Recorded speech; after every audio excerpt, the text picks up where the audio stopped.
Lok Sabha cabinet बदनी आदों Rahul Gandhi Hindu होने काइसा कक सामानि उलोनो हाई हल्ला अंजाक पार्लियामेंट तांगसल पार्लियामेंट राहुल साका जे बर रक साक हिंदू होने सावो बरकनि वानसु मुंग रक न हामिया साना थांके बरक हिंदू या केबिनेट बदनी आदोनि खुगो अबहाय कक खनाबै जलिलाइमुं फुनुक लाख्या नायखलाय बदनी लाके फांरक राहुल नाकार सानानि बागैबो सानाय मुंगति साका नरेंद्र मोदी अमित शाह जेपी नड्डा राहुलनि आबहाय कक सामानि उलो नरेंद्र मोदी बासावै साका वानसु मुंग खिकलाइखानि कक जत हिंदू हदान हामिया हनै सामानि जालिया आबनि उलन राहुलनि कक न तुये खो गेंखा अमित शाह ब साकलाइखा करोड़ लुकुरक साक हिंदू हनै सिनुमुंग दिव धर्मन तुये बमतिके कक साका राहुल गांधी ब नाकार मुंग सानानि नांनाय राहुल गांधीनि फाइसिं कक सिलसा मुंग खलाइखै बीजेपी नि आर्जुपां जेपी नड्डा बीजेपी नि आर्जुपां ब साका दागतिके आबहाय कक सामानि बागै राहुल गांधी न नाकार मुंग सानानि नांनाय।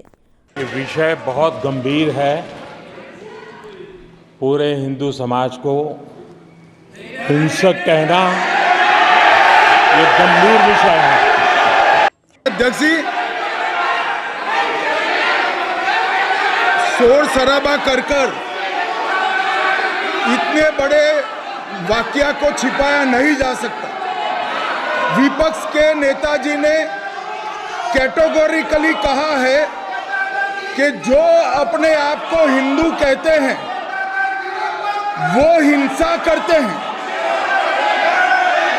मैं फिर से रिपीट करना चाहता हूं, उनका वाक्य था जो अपने आप को हिंदू कहते हैं वो हिंसा की बात करते हैं, हिंसा करते हैं। मान्यवर, इस देश में शायद इनको मालूम नहीं है, करोड़ों लोग अपने आप को गर्व से हिंदू कहते हैं, गर्व से हिंदू कहते हैं। क्या वो सभी लोग हिंसा की बात करते हैं, हिंसा करते हैं? हिंसा की भावना को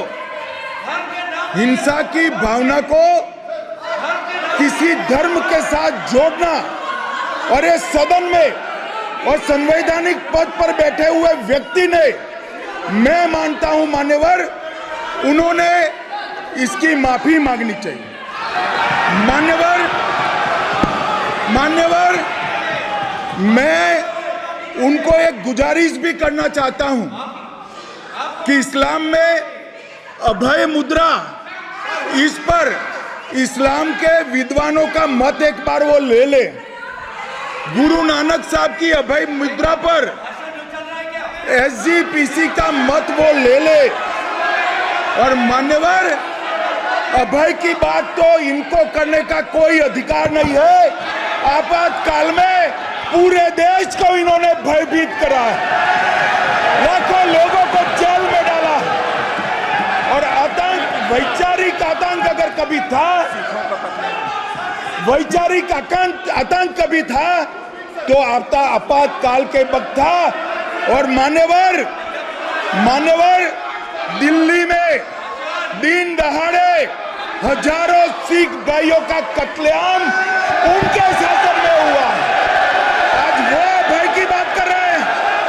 मान्यवर, मेरा आपसे आग्रह है कि श्री राहुल गांधी, नेता प्रतिपक्ष, पहला भाषण होने के बावजूद माफी मांगनी चाहिए, न केवल सदन, पूरे देश की माफी मांगनी चाहिए। ब्यूरो रिपोर्ट, कक खरां।